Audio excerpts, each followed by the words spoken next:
We're in the midst of a pandemic. They tell us COVID-19 has locked down all of Australia and right across the planet. In Australia, we have had 98 deaths. My argument is that there is another pandemic out there in this country, and that is suicide. In 2018, there was over 3,000 deaths, and it doesn't seem to have the same sort of seriousness that the COVID-19 situation is getting. My guest today is Petta Dewson, and her brother Raimi, very sadly in 2018, took his own life. Welcome to the show, Pete. Thank you. I want to ask you, here we are locking down the whole country because of COVID-19. Suicide in this country has so many more deaths than coronavirus.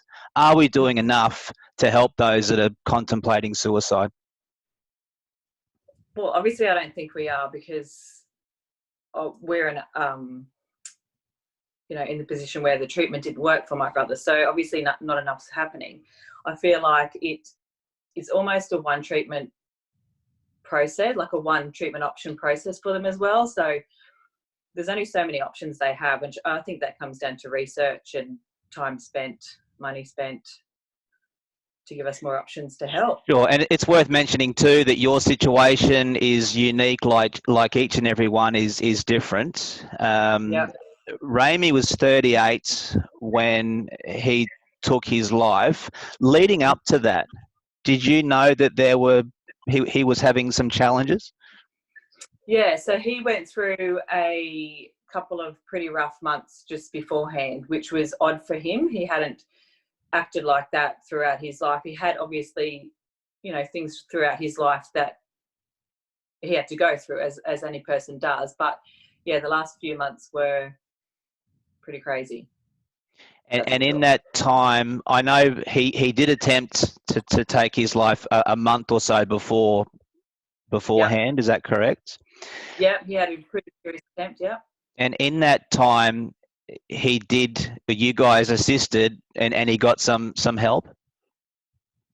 Yeah, so he spent a couple of weeks in hospital and was being treated both surgically and, well, not surgically, but within the normal hospital ward, and then was moved over to the mental ward for a couple of weeks where he was getting help there, I'm guessing.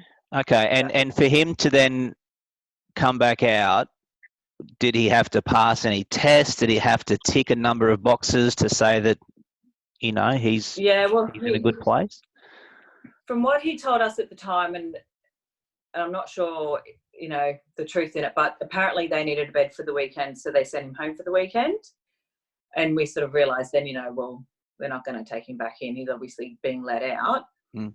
So, yeah, he just came home. There was no real education for us about how to look after him or what signs to look out for.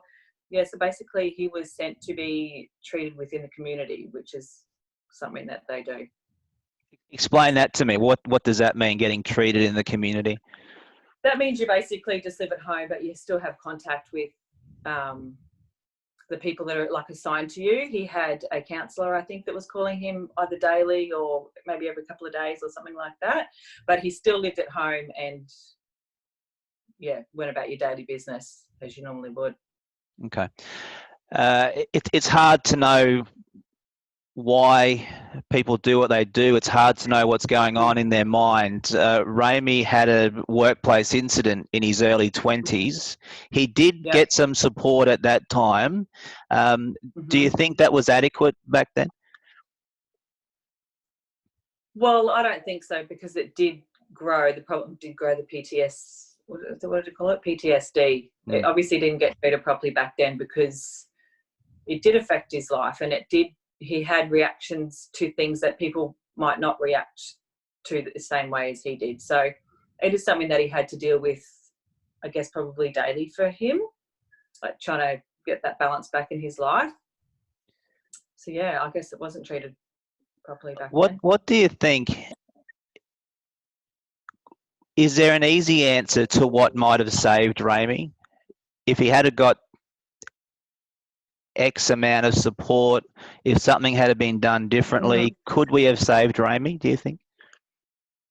Well, he was very much trying to be saved. Like, he was ticking all the boxes. He was going to his appointments. He was doing everything that they told him. He was on medication. They wanted, they were waiting to see how he would go, and then they would step him up to a different sort of medication, which that stressed him out too, because there's side effects with everything. So he definitely wanted to get better. So I don't know.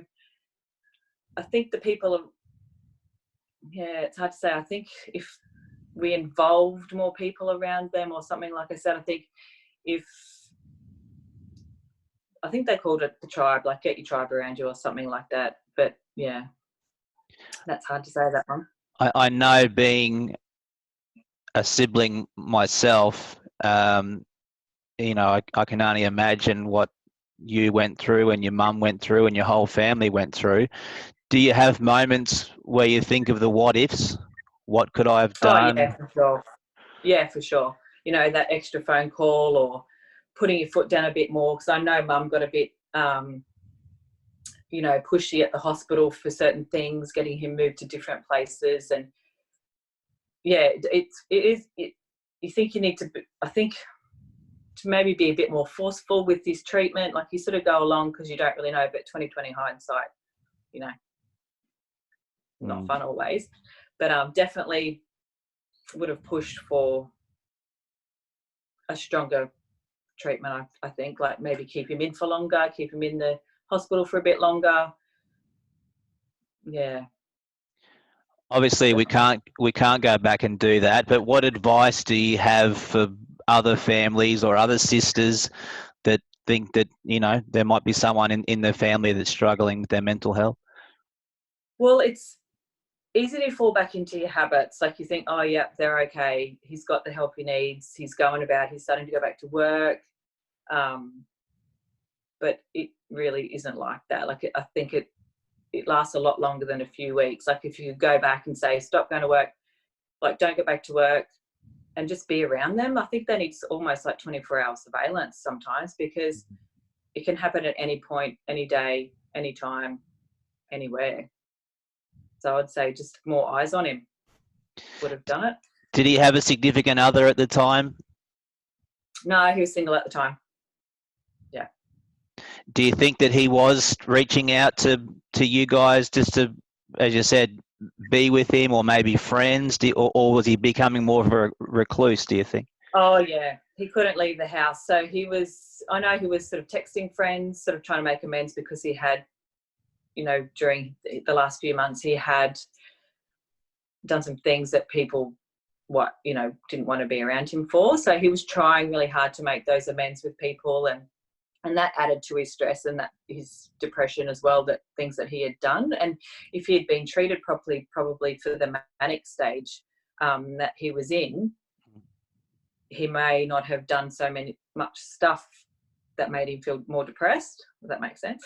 Yeah, okay. If he was treated properly at the start, it probably wouldn't have snowballed so much. Yeah.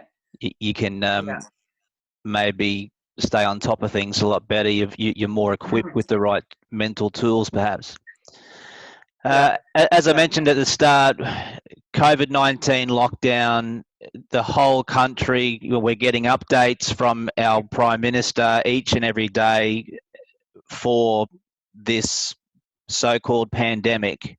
But less than 100 people have died, and I mean, no disrespect to those people's families. However, suicide, just snowballs over this COVID-19 pandemic. It feels to me like it's also an issue that's not going to get better anytime soon. I just wonder, and you're the best person to ask, a great person to ask, as a country, are we doing enough? And maybe if not, what else should we be doing? Well, I don't think we are. The numbers show that we're not.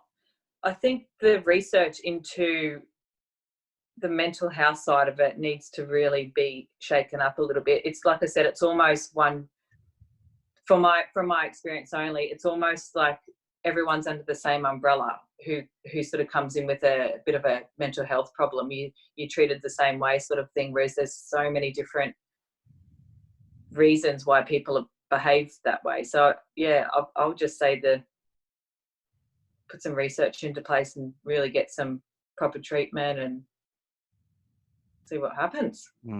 Well said. As we finish up now, it's worth letting people know that if you are having those sorts of thoughts, that there are support networks out there, and I'll leave some phone numbers at the bottom of this video. Petta Dewson, thanks for your time today. Thanks, Matt. Thank you.